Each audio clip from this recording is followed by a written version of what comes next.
Good evening and welcome to the Coeur d'Alene City Council meeting for December 5th, 2023. After tonight, we only have one remaining council meeting in this year. That's hard to believe. The public hearing notice for tonight regarding development impact fees has been continued and will be reset to December 19th for the hearing regarding the ordinance and January 16th to hear the capital improvement plans and approval of impact and annexation fees. Christy, would you please lead us in the Pledge of Allegiance? Yes, sir. Now, please stand for the pledge. Pledge allegiance to the flag of the United States of America and to the republic for which it stands, one nation under God, indivisible, with liberty and justice for all.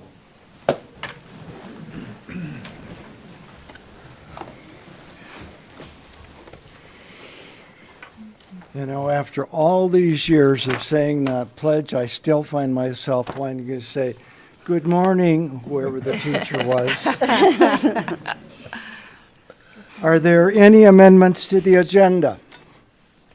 Hearing none, we have a presentation tonight by our fire department, and I would ask EMS Officer Stephen Jones to come forward and lead this effort. Welcome.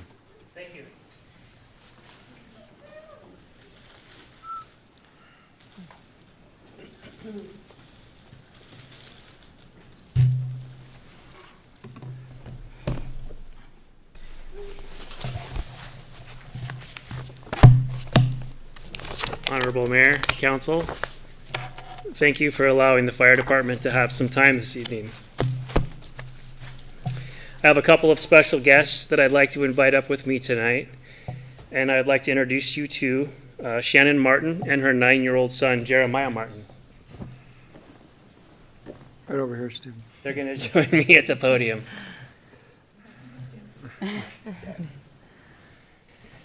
All right. On the morning of October 8th of this year, Jeremiah and his family had just finished playing in the city park and walking on the city beach. Jeremiah and his family had returned to the car and were getting settled when suddenly Jeremiah slumped over, falling out of the car. Jeremiah had accidentally swallowed a water bottle cap, and it was restricting his ability to breathe. Jeremiah's mom quickly realized the emergency and called 911. Emergency Communications Officer Haley Frank answered the 911 call and remained on the line until paramedics arrived. Emergency Communications Officer Stephanie Olson quickly dispatched the responding units and updated them with the necessary response information. Paramedics Sean Liebelt and Chad Matchell from Coeur d'Alene Fire Department's Medic 32 arrived on scene first. Sean and Chad quickly realized that Jeremiah was struggling but was still able to move some air when breathing. Concerned that the bottle cap could shift and cause a full airway obstruction, Sean and Chad carefully loaded Jeremiah into the ambulance. Shortly after loading Jeremiah, Kootenai Fire and Rescue Engine 14 arrived on scene to assist. Captain Paramedic Andrew Kaplan assisted Sean and Chad in the back of the ambulance on the way to the hospital. Firefighter Paramedic Cameron Taylor drove the ambulance with lights and sirens to the hospital. Engineer Coulter Smart drove the fire engine to the hospital, following the ambulance and remaining family members. During the transport to the hospital, the bottle cap moved and completely blocked Jeremiah's ability to breathe. The crew quickly performed the Heimlich maneuver, and the bottle cap was completely dislodged from Jeremiah's airway, allowing him to fully breathe again on his own. As you can see, Jeremiah has made a full recovery and is here tonight helping us recognize these amazing first responders. This is Jeremiah's mom, like I said. Her name is Shannon, and she'd like to say a few words at this time, if that's okay. Welcome, Shannon. I'm not much for speeches, but your guys' fire department and EMS system is just absolutely wonderful. If it was not for their quick response, he would not be sitting here today. So I am so honored and so privileged to be able to give these awards today. Thank you so very much. Thank you. As you can see, these types of emergency calls take several individuals and often several different agencies working together to have such a positive outcome. Tonight, we have the privilege to recognize and honor the following individuals and their agencies. I would like to start by recognizing Emergency Communications Officer Haley Frank. Is Haley here? Come on up, please. I'll just have you stand on the other side of Shannon here. The other communications officer, Stephanie Olson, was unfortunately able to join us tonight. She had another commitment. However, we plan to follow up with her the next time that she's back at work, so we'll give her award in person as well. Haley Frank. This award of exemplary action is in recognition of Emergency Communications Officer Stephanie Olson and Emergency Communications Officer Haley Frank for their exemplary assistance in communications during the 9-year-old choking incident on October 8th, 2023. Therefore, in recognition of this achievement, this certificate is presented on behalf of the citizens of Coeur d'Alene, the Coeur d'Alene Fire Department, its officers and personnel, this 5th day of December 2023.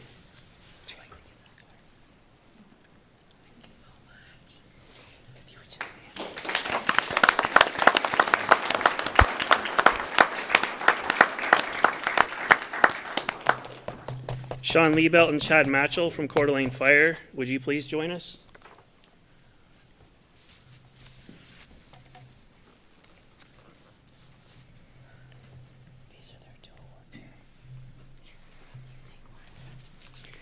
This unit citation is in recognition of firefighter paramedic Sean Liebelt and firefighter paramedic Chad Matchell for their clinical excellence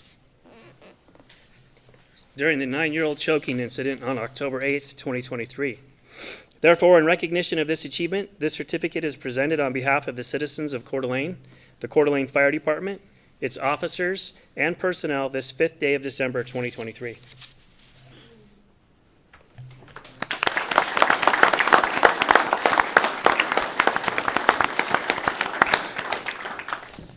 Captain Paramedic Andrew Kaplan, Engineer Coulter Smart, and Firefighter Paramedic Cameron Taylor from Kootenai County Fire and Rescue, would you please join us?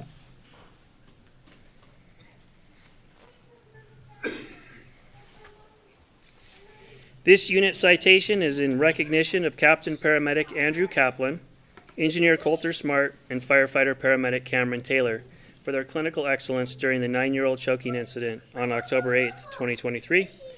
Therefore, in recognition of this achievement, this certificate is presented on behalf of the citizens of Coeur d'Alene, the Coeur d'Alene Fire Department, its officers and personnel, this 5th day of December, 2023.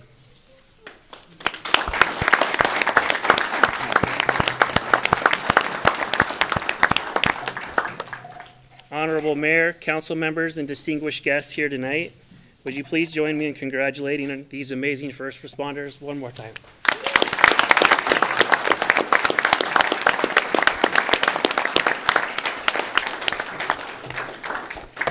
Thank you. Let's go join them for a picture.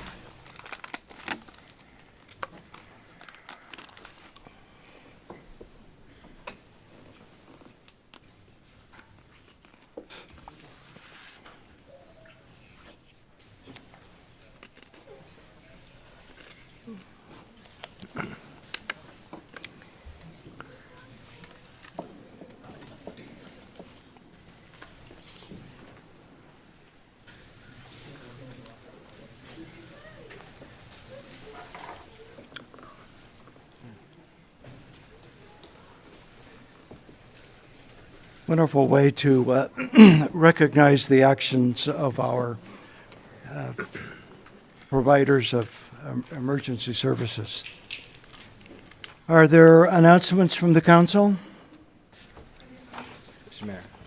public Yeah? comment. Yeah, well, a comment that, I know that we went to every other Friday pay period, and that makes sense and things, but, I guess I have a question, and going forward, I would hope that we, if we, we're going to pay every other Friday, supposedly, I guess if it's a bank holiday, that can get in the way, but I don't know why.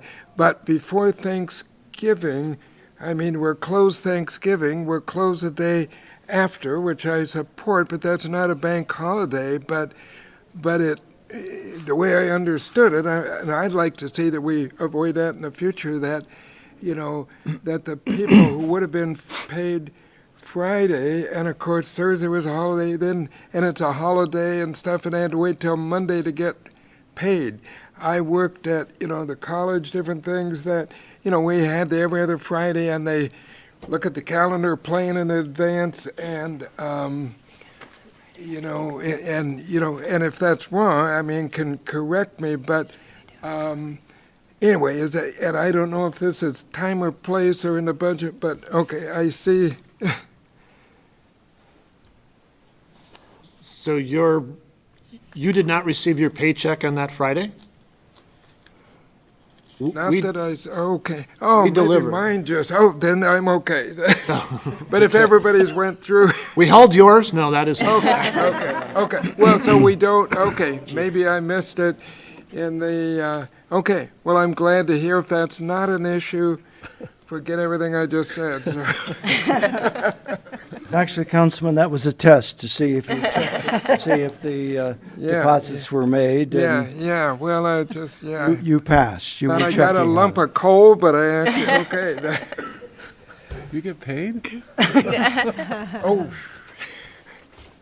Dan asked about public comments, and nobody signed up tonight for public comments. That's why I moved on to announcements.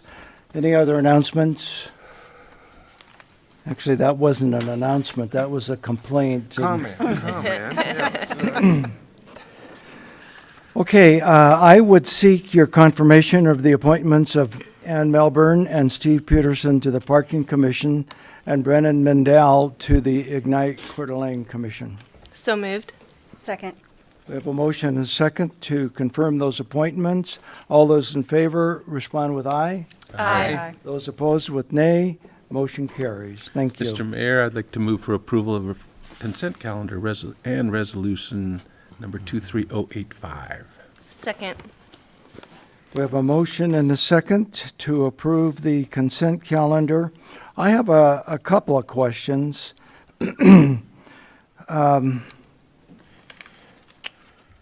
Well, I guess I'll ask Troy. By the time we get to this, the development impact fees and the capital improvements plan, I assume that some of the concerns that we have expressed will then be put in place with regard to the capital improvement plan and those changes we suggested. yes. And the other time that we'd like to have is to work with the groups that are being impacted and be able to discuss with them. So we are working diligently to look at those pieces that you've brought up and want to meet with the groups that are impacted as well. The other question, thank you, Troy. The other question that I had, and I'll just stay with you, and you can throw it at somebody else if you wish, regarding the resolution with Full Circle Tracks that fronts Hutter and Hanley. I noticed that they were bonding for the improvements that they plan to put in, but I didn't see any funding for the signal at Hutter and Hanley. Is that expected to be handled by the larger development? So the Hanley and Hutter signal that will go in initially will be a pieces used from existing signals to get that opened up. That's what's holding up Hanley from opening up at this time. So we're doing it on the least cost basis until we can figure out exactly what's going to happen with the highway district that controls Hutter. And we have pole line intersection, and we have a potential Hutter bypass. So there's a few questions to be answered before we would do the expenditure of a full-blown, fully costed out traffic signal out there. So it'll be a temporary up there. Actually, I'd rather see a traffic circle there anyway. Okay, yes, I Dan. had a question on that same item. Troy, just for clarification, it says that the developer is furnishing security for almost $1.5 million. That's not money paid to the city, that's just a bond to ensure that they get the work done? We would take cash as well, but we would just be holding their money. So yes, it'll probably be a bond. Thank you. Dan? And a question, if we still have some input for a specific idea on the, the impact fees in the different areas, like I had something with police downtown substation, would that December 19th hearing be, so that's in public hearing, everything is at the time, or do you want, or any other ideas we have or comment? We'll have the public hearing on that night. If there's other comments, we So can is that sure do time them. for council as part of, Yep. Okay. But certainly, you can give your thoughts to staff prior to Sure. then as well. Okay. Okay, will the clerk take the roll, please? Gookin, Yes. English, Yes. Wood, Yes. Evans, Yes. Miller, Aye. McEvers. Yes. Okay, we need a motion to accept the election results for the November 7th election that have been canvassed by the county, Do we abstain? the clerk. Or Mr. we Mayor? can vote for ourselves, or? No, you're just accepting the votes. Mr. Mayor, I'd like to Good. recommend that canvassed election results as presented by Kootenai County be reflected in the minutes of this meeting. Second. We have a motion second for the discussion. Seeing none, all those in favor respond with aye. Aye. Opposed with nay. Motion carries. Thank you. Now you're officially sort of elected. The second. Welcome. Okay, Bill, you're going to present on this performing arts request. Good evening. So at your last meeting, Susie came up and asked for your support for the Gene Holberg Memorial Trust for neighborhood performances. I spoke with her before we got in here. Both Renata and I had talked about this. If they want to do it in the parks, they're going to have to talk to us in parks. If she wants to do it on the streets, she's going to have to talk to Renata. She mentioned to me just now that they are maybe doing a combo of both, but we still need a schedule.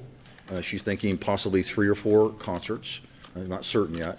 And the locations have not been identified. So we're moving forward with what you asked us to do. And so we'll be working with Susie and the trust moving forward to figure out dates. I want to make certain that there are no conflicts with maintenance and or other events. So the dates that they choose are locations that won't interfere with their performance. And that's Okay. about it. It's a pretty simple thing. Questions? Dan? Yeah, I have a question, Mr. Mayor. So I spoke with Susie, and I really like this idea. Thank you for bringing it forward. The question I have is on, so she wants to put, or the trust wants to do these performances on like a flatbed pickup Flatbed, or she truck. mentioned that, yes. There's going to have to be some kind of amplification, some kind of loudspeaker system, but yet the code that was presented in our packet says that there can never be any loudspeakers on a truck for any purpose whatsoever. So how are we going to get around that? Well, let's creatively think about this. Is it a truck or is it actually a stage? It's So it's whatever a the truck police that gets officer parked tells that you gets it is turned into when- a stage, Okay, okay? all right. So it's not mobile then?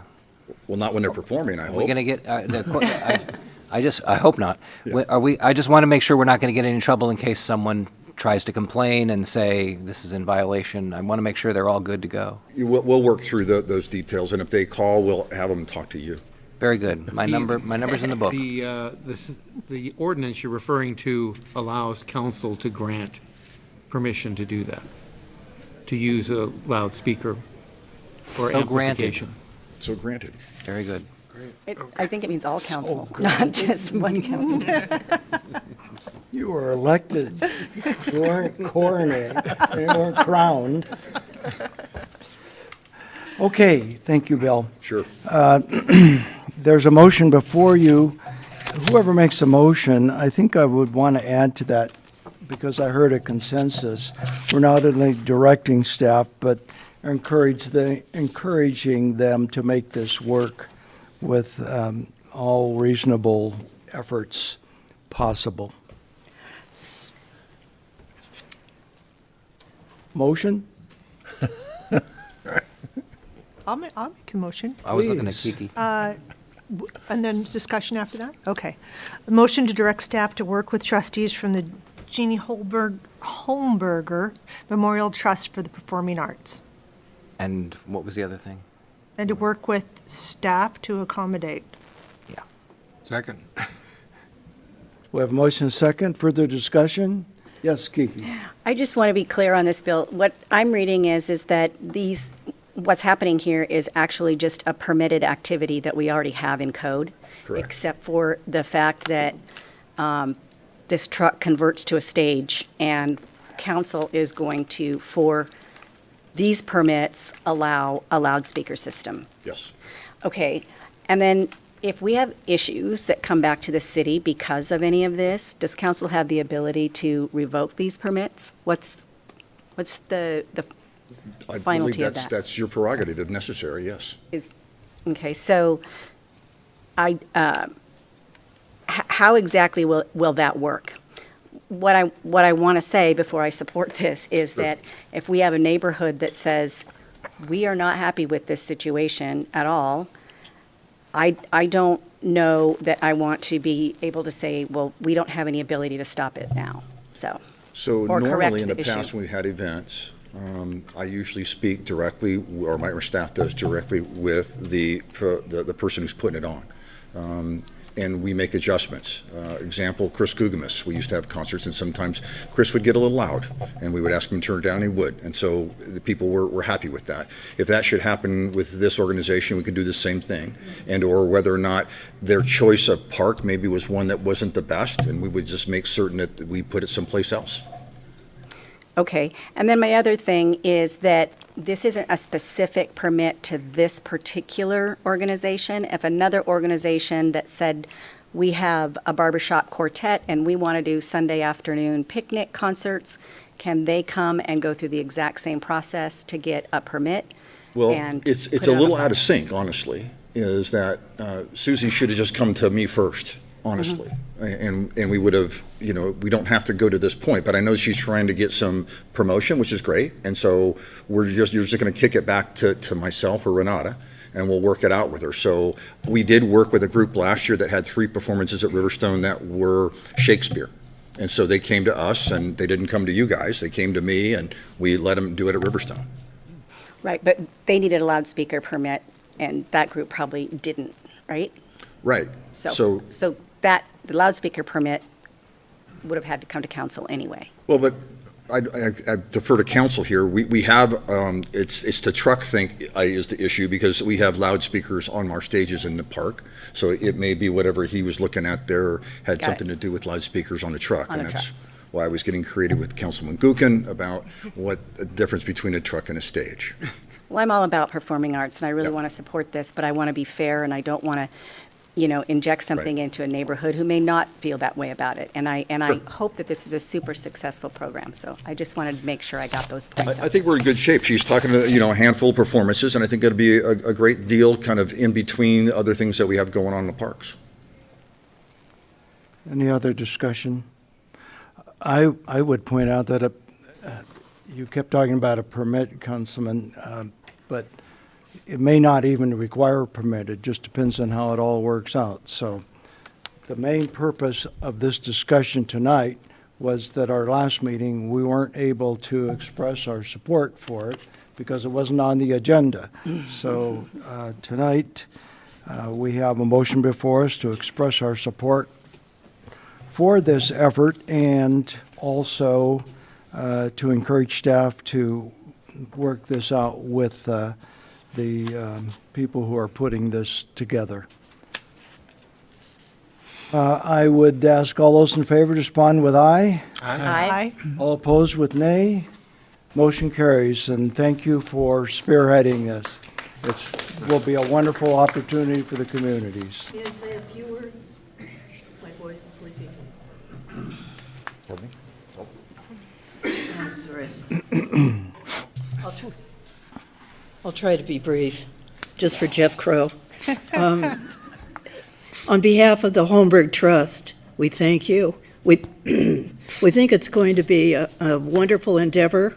It'll serve areas that aren't necessarily served now. And the performances will be brief. They will not be 90-minute performances, maybe 20, a break and 20. They tend toward the classical. I'm hoping Spokane String Quartet, but you never know. But we thank you very much, and I think that it'll be a plus for the community. And Kiki, thank you for your comments. They were sage. And I hope we get a schedule so we can come see you. Well, I'll deliver it personally Thank to you. you.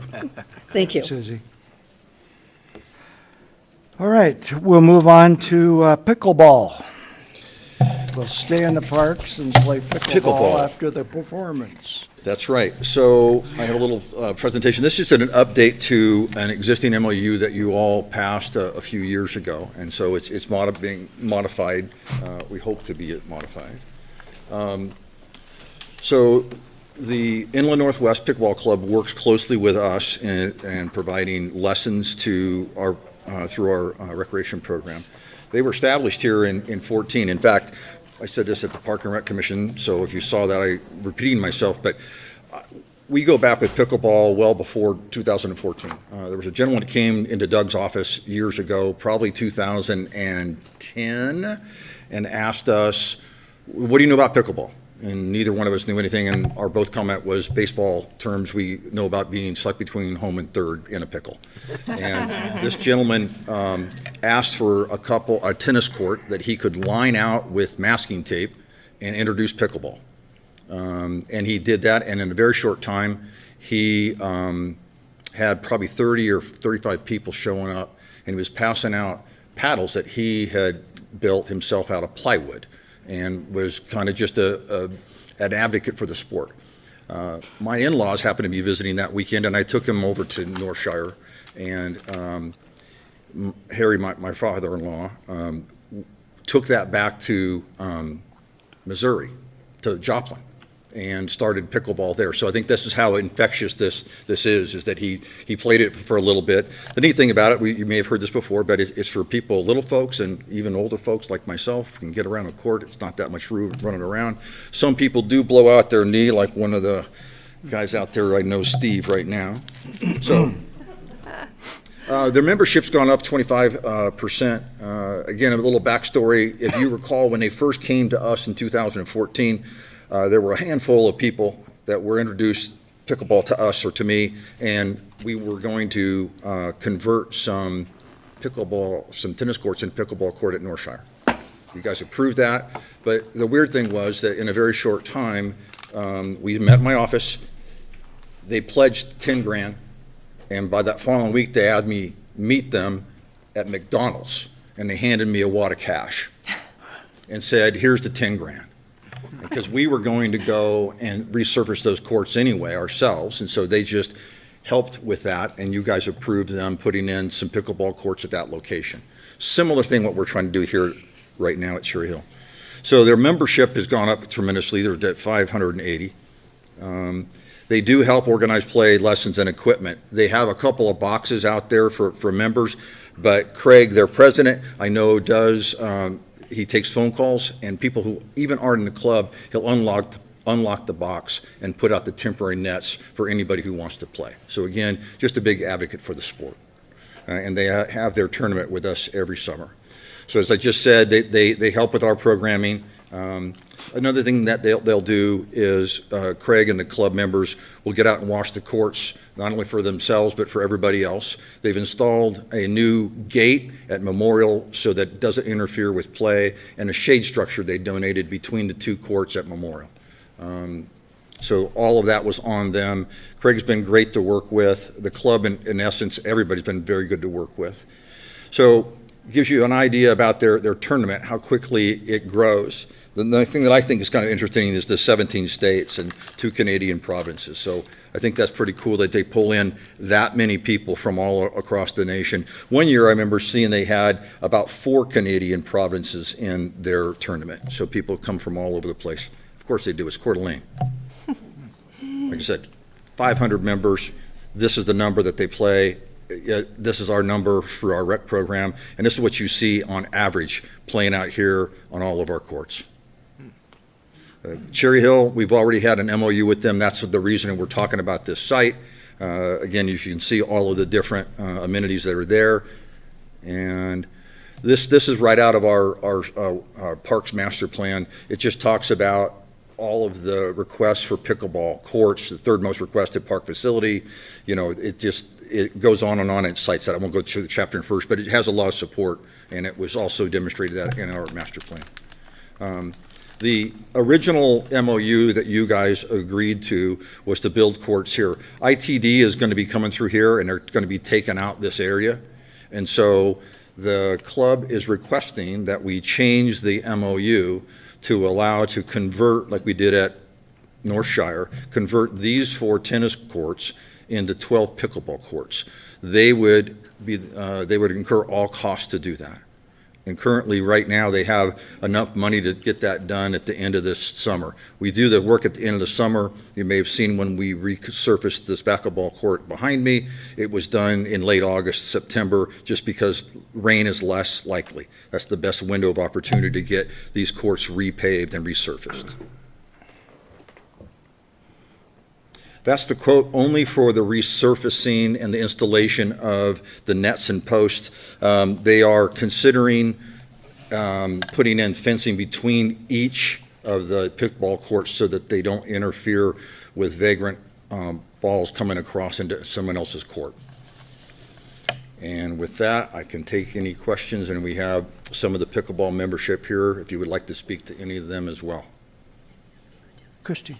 Thank you, Mr. Mayor. Well, Bill, our Park and Recs meetings, even though you're riveting when you speak, we usually only have you and your staff there, but they filled this room with the pickleball participants. There's about 50 of them. There was a lot of people, and just incredibly passionate about this sport. It definitely has me intrigued. I need to get out there. But I like the presentation. It was a great presentation to Park and Rec, and as you know, our full Park and Rec board endorsed it. Right. So, and I might add, I forgot to add that we have, if this was to happen, we have in our system 10 courts right now, tennis courts. I have budgeted this year, the 3 tennis courts at Ramsey Park will be resurfaced and repaired. There's a gentleman who lives in that neighborhood who I've spoken with. He wants to participate in that and help out. He has his own foundation, and he's a tennis player, and he lives right by there, so he wants to see those courts nice. So he and I will be getting together on that. But that work will be done again at the end of the summer. But with that being said, we have 10 nice tennis courts when those are completely refurbished. Dan? Thank you, Mr. Mayor. So, Bill, I asked you this question before the meeting. The financing just says the club will make its best efforts to raise the necessary funding, but you said the money's already there. That's what I was told by Craig, yes. So they have this amount now. Because our agreement with them has no time limit. Well, after you and I spoke on that, what it did do is what we're doing is updating the existing MOU, and so there's a new date on the back page, which we did before was a 3-year agreement with them the first time. So it's another 3 years, but they're not going to wait 3 years. They have the money, and I've been told they want to get it done this season. Okay, and I believe you. Naming rights. So for the first 10 years, they get to name it, and then after that, what happens? They have to go through us. There's a process. We have a naming policy in place. And so we'll work through our Parks Foundation to get that through. And those come back to you guys anyway. Okay, thank you. Woody? Oh, any pushback on tennis players? They're I yo- haven't they're heard younger, right? any complaints. In fact, if you go out there, you might see a player or two. Oh, and I might add, so you talk about tennis, we have a backboard that's down here. It's pretty shabby shape right now. I've been waiting for a scout, that Eagle Scout did this one before, and I've given this to a couple of Eagle Scouts. They haven't done it. My staff will replace it. Our staff will replace it and put it up here so that someone can just play off the backboard. Kiki? Bill, I just wanted to say, every time I drive by during these tournament times, it seems to be bigger and bigger and bigger at this event. Right. But I love that I see all age groups of people. Right, that's fun, huh? Families, and, grandma and grandpas are Right. out there playing. Right. And I also think that in a partnership like this provides kind of an activity that isn't super costly for Right. people to get into. They can buy pretty fancy rackets, I suppose, but it's just really inexpensive, so it really is for everyone. And Yeah, I it's a do family think- sport, there's no doubt. Yeah, and I think we are serving the tennis community well. I didn't hear any pushback from that, and I really encourage and support anything that is health-oriented and gets folks out and moving, so Good, I thank think you. it's a great project. Thanks. And Bill, are you Almost sounds meeting like a them motion. at McDonald's for $127,000 in cash? Yeah, I don't like a think that bootleg should or be something. something It you was can terrible. say. I was nervous coming That back to could the be out of office. context. So I'd like to make a motion that we direct staff to work with, wait a minute, am I on the wrong one? That we approve resolution number 23086, approving a memorandum of understanding with Inland Northwest Pickleball Club. Second. We have motion second. Further discussion? Seeing none, will the clerk take the roll, please? Wood, Yes. Evans. Yes. Miller, Aye. McEvers, Yes. Gookin, Yep. English. Yes. Motion carries. Thank you. Okay, we do have two public hearings tonight, and the first one is regarding transfer of property to the Ignite Coeur d'Alene with a quit claim deed, and the second one resolves some annexation and rezoning. So if you wish to testify on either of those, make sure you fill out the form over on the table regarding the specific hearing that I just spoke of. Troy, you're on. Good evening, Mayor, council members. Thank you. 2 weeks ago, you heard all about this, so we could set this public hearing.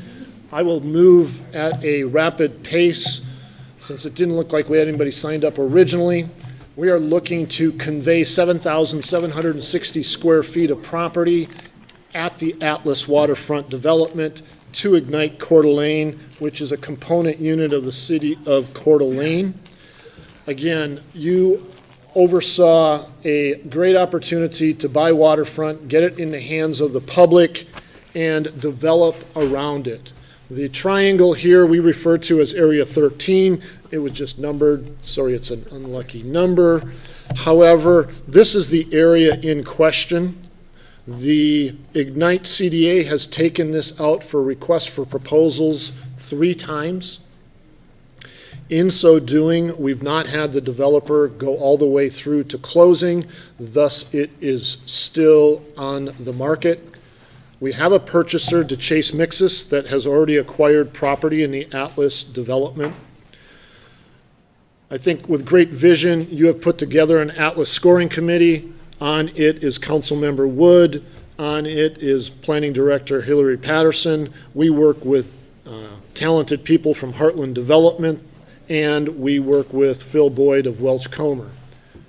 We are here tonight to bring forward this sliver of land, 7,760 square feet, move it to Ignite, and move this Area 13 closing to happen this calendar year. Thus the expedited manner that this is happening. Actually, as this group has worked on this, we have talked with other developers about what to do here, but we believe through good work, we are able to make this a public benefit. We have the code section that allows you to transfer land to Ignite. I think the biggest opportunity here is that we have a closing that will take place, that will take all the land that's currently in the Lake District and make it on the tax rolls. You also have good development that DeChase Mixis has looked at here. It has been reviewed by the committee that has been overseeing the development. I think they handled parking in a very good manner. And the 7,760 square feet, which on this slide would be on the right-hand side next to the green space, which is the city park area, will be access for public safety. It will be access for constituents to walk down to the waterfront trail system and/or walk north up into the rest of the development. That will all be taken care of on the developer's nickel. Again, I'm going to apologize for the short timeline. You have been very convincing in allowing us to push hard to make this happen. So again, the design group that has looked at all of the proposals recommends this. They like the fact that there is public benefit, that there is a promenade, that there is open space that will be able to walk up and down.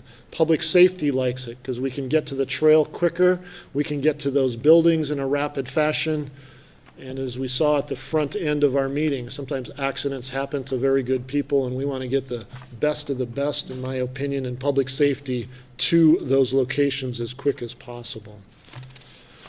I thought the benefits that came out in the staff report are included in there.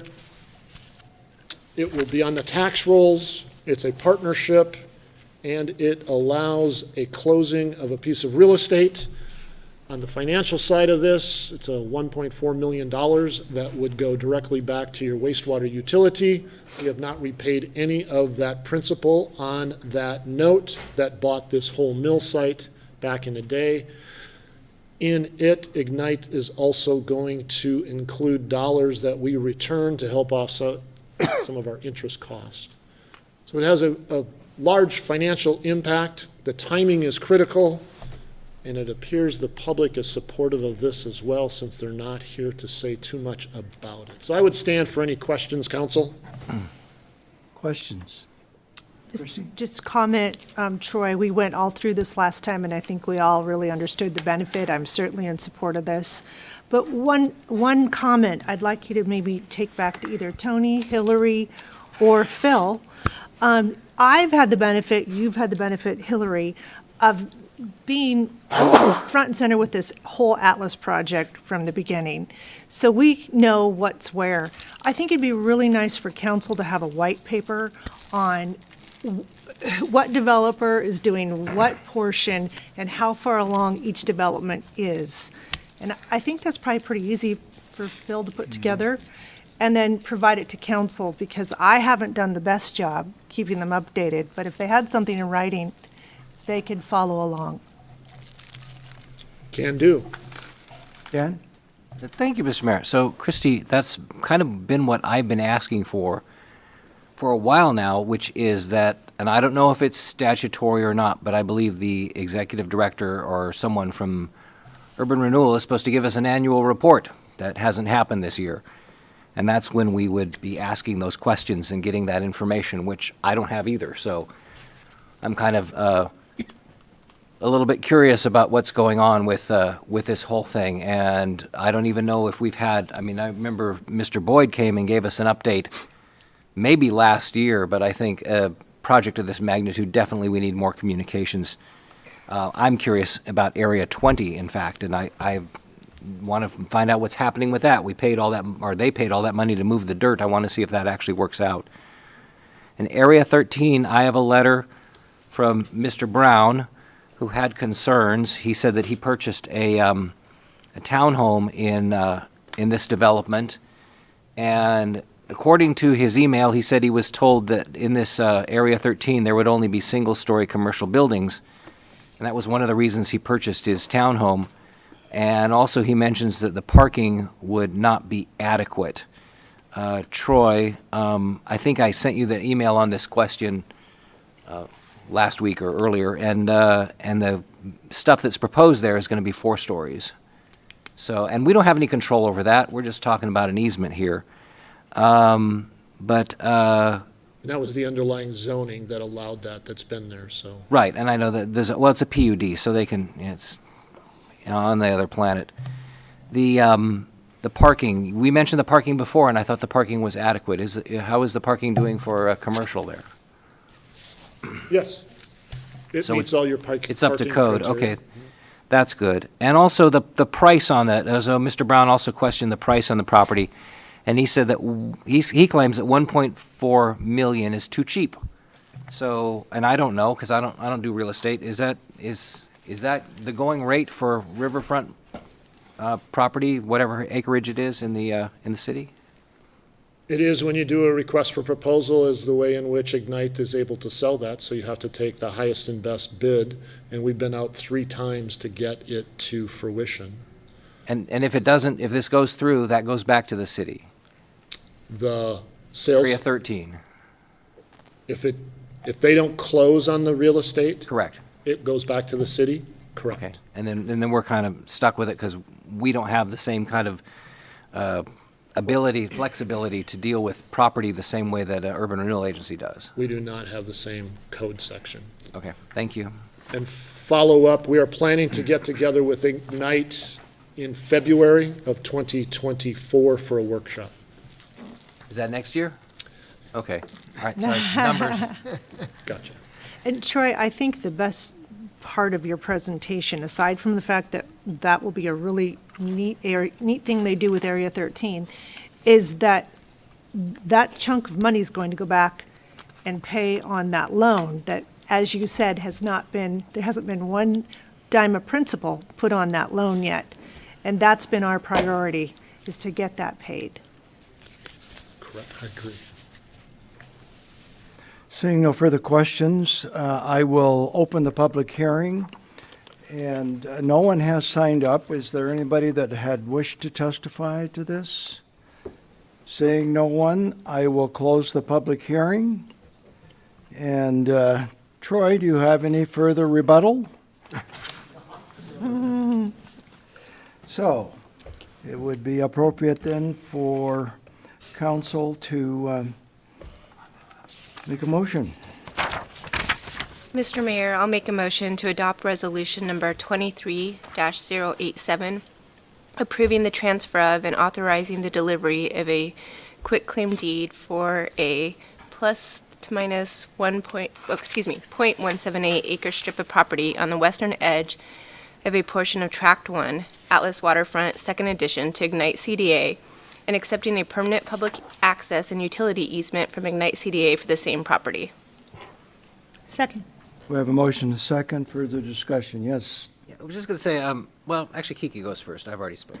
sorry. Oh, Kiki, he yes. looked left. I get to go first.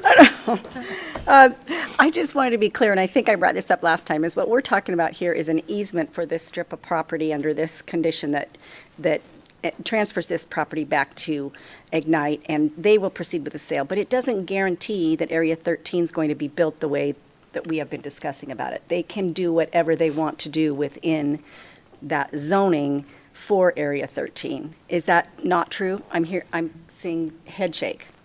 Yeah, based on the way that this has come to the agreement, what you've seen in the pictures is what they will need to be building to with. So it's contingent on that. They can't say, well, I've changed my mind, I'm going to do 3-story townhomes and cram as many as I can in there. They can't do that. They that- cannot change it significantly. Okay. Thank you. Anything else? Thank you. You sure? Mm-hmm.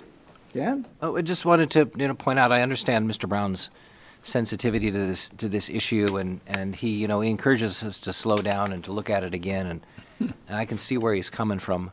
The problem, where I'm hung up is that we don't really have a say. I mean, we don't control what goes on inside there, and, if we denied this, they probably wouldn't be able to construct whatever they did, but it sounds like if they If we did deny the easement, then the deal would fall through and we would be stuck with a piece of property that I don't know what we would do ever. And we do need that money paid back. I do feel sad for him because someone told him that there would be single-story things there where the zoning obviously would encourage higher development there. But I think we all need to be sensitive to the concerns of some of these people who do buy into an area and then expect it to stay the same. Like I said, we don't really have any control here. It's just an easement, and that's all we're discussing. And at this point, the easement, I'm fine with the easement. So. Okay. I failed to read this earlier, so I will read that now before we have taken a vote. Oh, wait a minute, this is on the other one, never mind. You're good. I don't have to read it for this one. So will the clerk take the roll, please? Evans? Yes. Miller? Aye. McEvers? Yes. Gookin? Yep. English? Yes. Wood? Yes. Motion carries. Now we have the quasi-judicial Birkdale Commons North annexation of 1.74 acres up on 15th Street. The applicant is William and Sandra Braden, and I believe our Associate Planner, Mike Bahar, is going to open up this discussion. Mike? Yes, thank you, Mayor, Council. This is the public hearing for item A-1-23. The owners are Sandra and William Braden, and they are represented by Lake City Engineering. The applicant is requesting annexation of 1.74 acres and that the property currently zoned agricultural suburban in the county be zoned R12 in the city. The property is located at 3549 North 15th Street, and legal notice was published in the Coeur d'Alene Press on November 18th, 2023, and all other required notifications have been made. So here's the property highlighted in red. This is 15th Street. This is Lunsford. You can see these are pockets within the city. The green is the city boundary. Here's a close-up aerial photograph of the property. The subject property is highlighted in red. This is 15th Street. Here's a bird's eye view of the property. And the subject site is located in the city's ACI. The applicant has submitted an annexation map indicating the exact area to be annexed, and the existing zoning is county ag suburban. And they are proposing R12. And the R12 district is intended as a residential area that permits a mix of housing types and a density not greater than 12 units per gross acre. Typical housing units in the R12 are single-family and duplex housing. There are 4 findings that need to be met in order for an annexation to be approved. Findings B8 through B11. We'll go through each one of these, starting with finding B8, that this proposal is or is not in conformance with the comprehensive plan. Comprehensive plan indicates this area is in the compact neighborhood. The comprehensive plan place types represents the form of future development, and each place type corresponds to multiple zoning districts. The compact neighborhood places are medium-density residential areas located primarily in older, established areas within the city. And the comparable zoning districts for the compact neighborhood place types are R12, R17, MH8, neighborhood commercial, and community commercial zoning districts. And the applicant is proposing R12. The next 4 slides represent comprehensive plan goals and objectives as it relates to this annexation request. The first slide is under community and identity, and the goal would be Coeur d'Alene will strive to be livable for medium and below income levels, including young families, working class, low income, and fixed income households. And the objective would be support efforts to preserve existing household stock and provide opportunities for new, affordable, and workforce housing.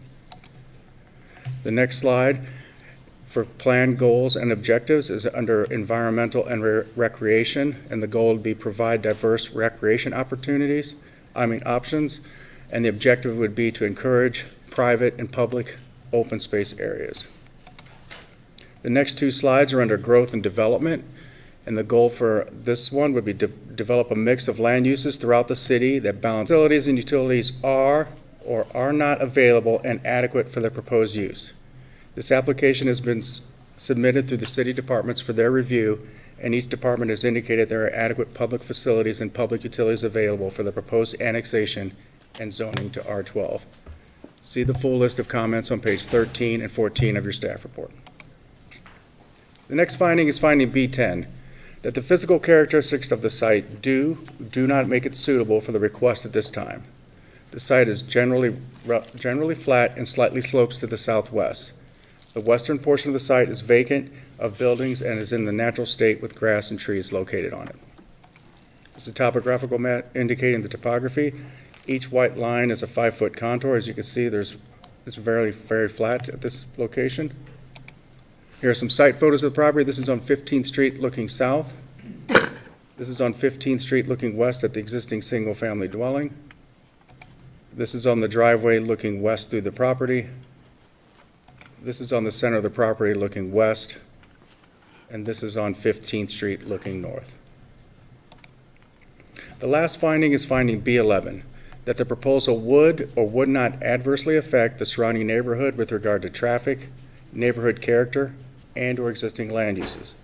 The city engineer has indicated that the subject property is bordered by 15th Street, which is a major collector street. Traffic from the proposed residential development is estimated to generate approximately 7 a.m. peak hour trips and 9 p.m. peak hour trips per day.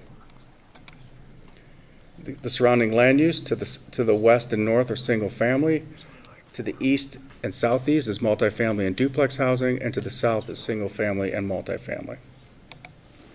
There are 7 recommended items to include in the annexation agreement. They're at the end of your staff report. And the decision point tonight is the applicant is requesting annexation of 1.74 acres with R12 zoning. Approval of the annexation agreement will be a separate action. And you will need to consider this request and make appropriate findings to approve, deny, or deny without prejudice. And that concludes my presentation. Questions? Woody? Couple, is that the old Patzer's Ranch? Do you know? I do not You're know. not supposed to say that, right? Okay. Seems like that's one of the old family spots out there. Water rights, does the city get them? It's my understanding they do. Okay. Thank you. Christie? Thank you, Mr. Mayor. What utilities are they already using in the city now that are, I mean, are they on city water at all? They're not? No city water or septic. They're on septic system, well and septic if you're in the county. But they use all the public parks, all the facilities. They're basically a hole in the city. It's a pocket, and they use all the other services within the city. Police and fire would respond. I don't know if they would or not. 'Cause I think it's in- they it's- would. It's in the unincorporated area. I The think they county would might know. respond, but I don't know. Yeah, it would probably be worked out later, but I Right. think they would respond. Okay, that's all my questions for now. Okay. Thanks. Okay, so then we would have the proponent. Sure, let me get that one for you there. Presentations. Don't you have to read this? It's before I open. Did I watch? I did it. There you go.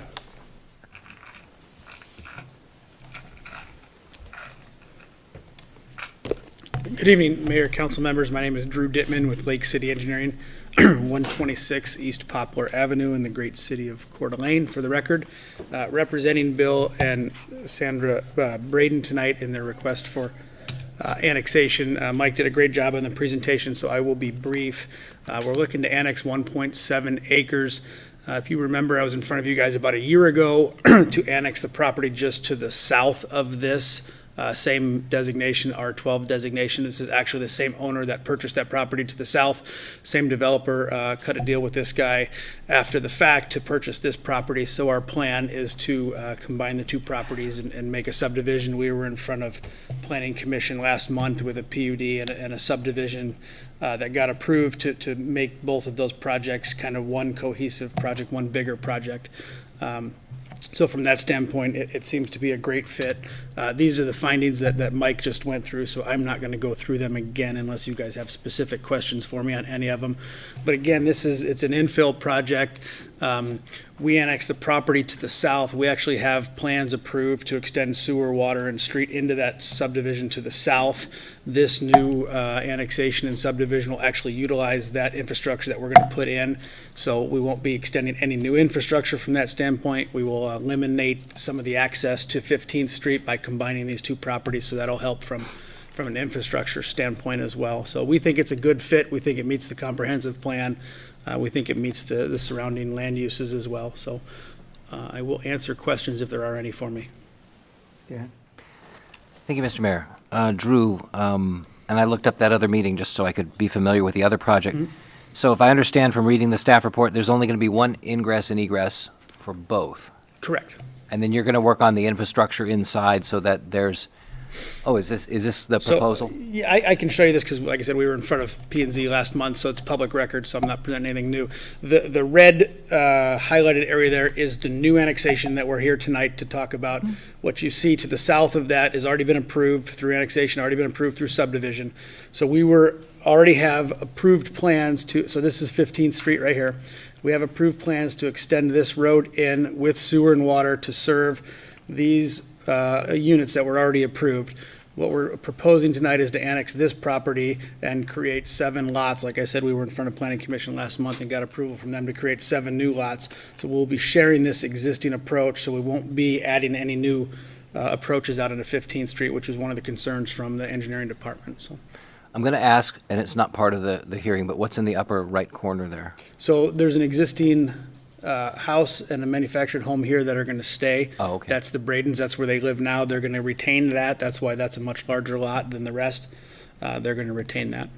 Okay, and so in the total development, how many units are we talking? So we've got 7 lots here. So 1 lot with the existing houses, 6 new lots, and then there were 10 lots in the previous development.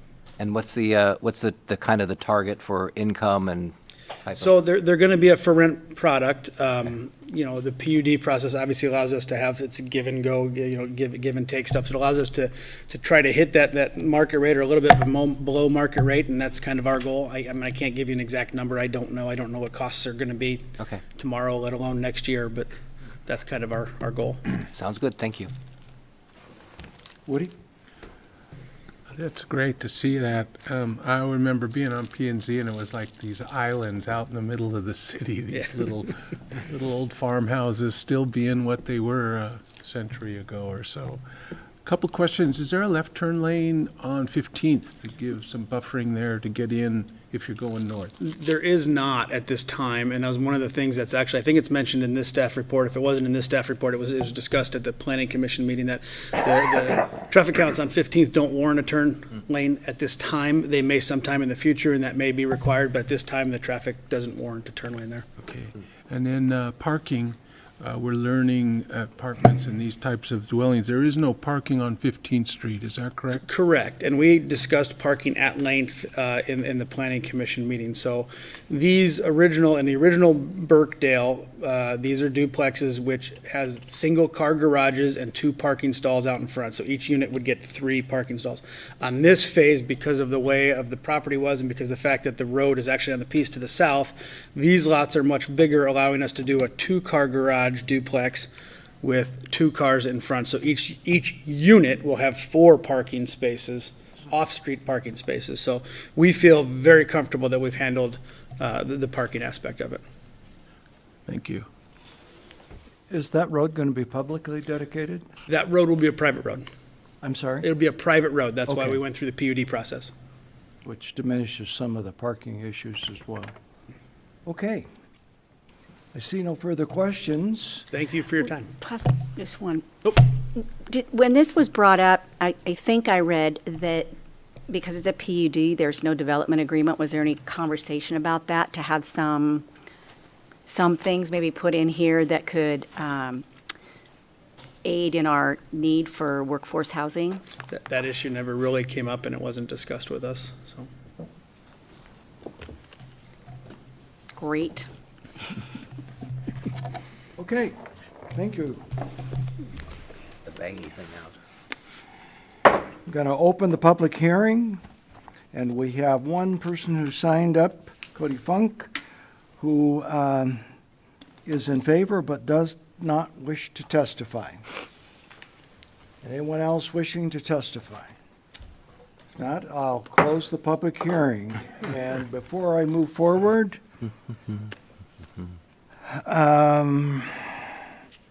please note that the term deliberation in the Idaho Open Meetings Law includes the receipt or exchange of information in any form, including emails, telephone calls, and in-person conversations. In addition, when council sits in quasi-judicial capacity, its decision can only be based on information presented at the hearing. Therefore, I would ask if any council member has received or exchanged information related to this annexation request, and if so, will you please disclose that information now so that the applicant and the public will have full knowledge of any information you possess? Any disclosures? Thank you. Okay. Now it'd be, if you wish, the hearing has been closed. In a bang. Very good. Mr. Mayor, I'd make a movement, of course, to approve. I move to approve without prejudice Birkdale Commons. No, just to approve. I'm sorry, I read the wrong thing. Approve Birkdale Commons North annexation of plus or minus 1.74 acres from County Agricultural Suburban to City R12 zoning district located 3549 North 15th Street, applicant William and Sandra Braden, and to develop the necessary findings and order. Second. Second. With the second, is there any further discussion? Seeing none, will the clerk take the roll, please? Miller, No. McEvers, Yes. Gookin, Yes. English, Yes. Wood, Yes. Evans, Yes. Motion carries. Mayor, can I ask Councilman Miller why she voted no? I think that we need to work harder when we have the only opportunity that we have at annexation to come up with partnerships with some of these developers to be able to provide local worker housing options, and I didn't hear that that was done at all. Thank you. Okay, we need an ordinance approving the annexation. So, Mr. Mayor, I will move to dispense with the rule and read Council Bill number 231011 once by title only. Second. We have motion second for the discussion. Will the clerk take the roll, please? McEvers, Yes. Gookin, Yep. English, Yes. Wood, Yes. Evans, Yes. Miller, Aye. Will the clerk read the title? I was going to ask you to take the...